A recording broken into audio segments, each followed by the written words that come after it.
রাম রাম বন্ধুরা, নমস্কার। বন্ধুরা, তোমরা যারা এই 2024 সালে ভাই একটা ভালো সরকারি চাকরি খুঁজছো, তো ভাই আমি তোমাদেরকে বলে রাখছি, এই 2024 সালের এই এপ্রিল মাসটাই তোমাদের জন্য সুবর্ণ সুযোগ, একটা গোল্ডেন অপরচুনিটি বলতে পারো। কারণ এই এপ্রিল মাসে সেন্ট্রাল গভর্নমেন্টের তরফ থেকে বিভিন্ন বড় বড় মিনিস্ট্রি এবং ডিপার্টমেন্টে তোমাদেরকে নিয়োগ করা হচ্ছে শুধুমাত্র 10 পাস যোগ্যতায়। তোমরা যদি ন্যূনতম মাধ্যমিক পাস যোগ্যতা করে থাকো তাহলেই হবে। এছাড়াও কেউ যদি 12 পাস করে থাকো 12 লেভেলের ভ্যাকেন্সি পেয়ে যাবে। কেউ যদি গ্র্যাজুয়েশন পাস করে থাকো আফটার গ্র্যাজুয়েশন লেভেলেরও পোস্ট পেয়ে যাবে। তো ভাই আমি তোমাদেরকে তিনটা তোমাদের বেস্ট অপরচুনিটি বলে দেবো। আর এই তিনটা অপরচুনিটি ভাই সেন্ট্রাল গভর্নমেন্ট মানে কেন্দ্র সরকারের তরফ থেকে জারি করা হয়েছে।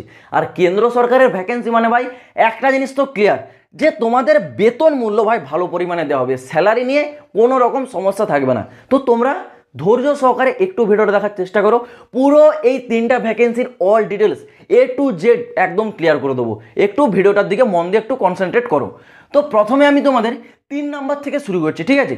3 নম্বরে তোমাদের যে ভ্যাকেন্সিটা জারি করা হয়েছে সেটা হচ্ছে তোমাদের নবোদয়া বিদ্যালয় ভ্যাকেন্সি 2024। এটা কিন্তু ভাই এডুকেশন ডিপার্টমেন্টের একটা ভ্যাকেন্সি, যেখানে তোমাদের টোটাল নাম্বার অফ ভ্যাকেন্সি আছে 1377, মানে 1377 পদে নিয়োগ করা হচ্ছে। এই ভ্যাকেন্সির জন্য পুরুষ এবং মহিলা উভয়ই আবেদনযোগ্য। ওকে, যেখানে তোমাদের কী কী প্রকারের পোস্ট আছে দেখে নাও। LDC মানে লোয়ার ডিভিশনের ক্লার্ক আছে, অ্যাসিস্ট্যান্ট পদে নিয়োগ হচ্ছে এবং হেল্পার পদে নিয়োগ হচ্ছে। এই ভ্যাকেন্সির জন্য তোমাদের যে কোয়ালিফিকেশন ভাই 10 পাস যোগ্যতা যেতে পারবে, 12 পাস যোগ্যতা হলেও যেতে পারবে, গ্র্যাজুয়েশন পাস যোগ্যতা হলেও তোমরা এখানে যেতে পারবে। বয়স সীমাটা তোমাদের এখানে পোস্ট ওয়াইজ ভ্যারি করে। কিছু পোস্টের জন্য আছে 18 থেকে 27 বছর বয়স জেনারেলদের জন্য, আবার কিছু পোস্টে আছে 18 থেকে 30 বছর বয়স জেনারেলদের জন্য। ST SC OBC ক্যান্ডিডেট তোমরা সবাই এখানে কিন্তু এজ রিল্যাক্সেশনটা পাচ্ছ। এই নবোদয়া বিদ্যালয় ভ্যাকেন্সিটা অলরেডি তোমাদের ফর্ম আবেদন কিন্তু শুরু হয়ে গেছে। লাস্ট ডেট আছে 30 এপ্রিল 2024। 30 এপ্রিলের আগে মাত্র ভাই আর হাতে তোমাদের কাছে 8 থেকে 9 দিন টাইম আছে। এই 8 থেকে 9 দিনের মধ্যে যারা যারা এই নবোদয়া বিদ্যালয় ভ্যাকেন্সিতে অ্যাপ্লাই করবে, অ্যাপ্লাই করে নিতে পারো।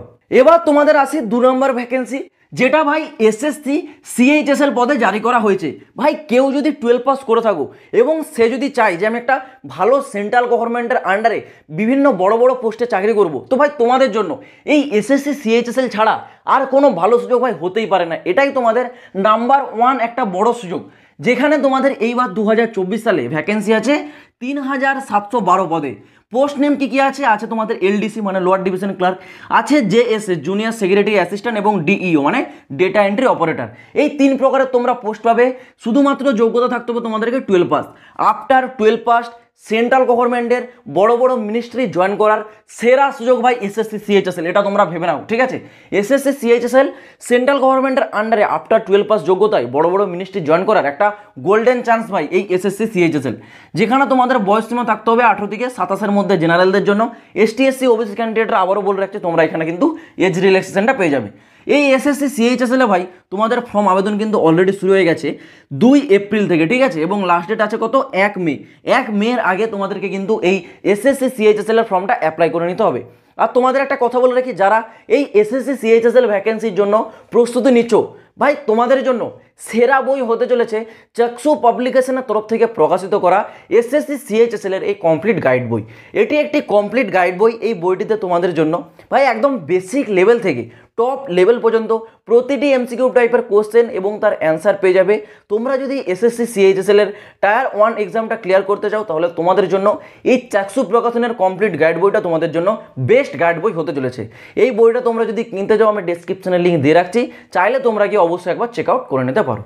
তো এইবার আসা যাক তোমাদের লাস্ট যে ভ্যাকেন্সি, যেটাকে আমি একে রেখেছি, সেটা ভাই সারা ভারতবর্ষের ম্যাক্সিমাম ক্যান্ডিডেটদের ফার্স্ট চয়েস, সেটা হচ্ছে RPF ভ্যাকেন্সি। RPF এ তোমাদের ভ্যাকেন্সি অলরেডি জারি হলো প্রায় গত 6 বছর পর। 6 বছর পর ভাই RPF এর নতুন ভ্যাকেন্সি জারি করা হয়েছে, যেখানে টোটাল ভ্যাকেন্সি আছে 4600, মানে 4600 পদে নিয়োগ করা হচ্ছে। পোস্ট নেম কি কি আছে? পোস্ট নেম আছে SI এবং কনস্টেবল। SI মানে সাব ইন্সপেক্টর, আরেকটা আছে তোমাদের কনস্টেবল। এই 2 প্রকারের পোস্টে তোমাদের নিয়োগ করা হচ্ছে। যেখানে তোমাদের কোয়ালিফিকেশান চাওয়া হয়েছে ভাই, তোমরা যারা কনস্টেবলে অ্যাপ্লাই করবে তোমাদেরকে 10 পাস থাকতে হবে। যারা গ্র্যাজুয়েশন পাস যোগ্যতায় আছো তোমরাই কেবলমাত্র এই SI পোস্টের জন্য অ্যাপ্লাই করতে পারবে। মানে কনস্টেবলের জন্য তোমাদের যোগ্যতা 10 পাস, সাব ইন্সপেক্টরের জন্য গ্র্যাজুয়েশন, এটা কিন্তু তোমাদের থাকতে হবে। ওকে, তারপর এবার আসে তোমাদের বয়স সীমা।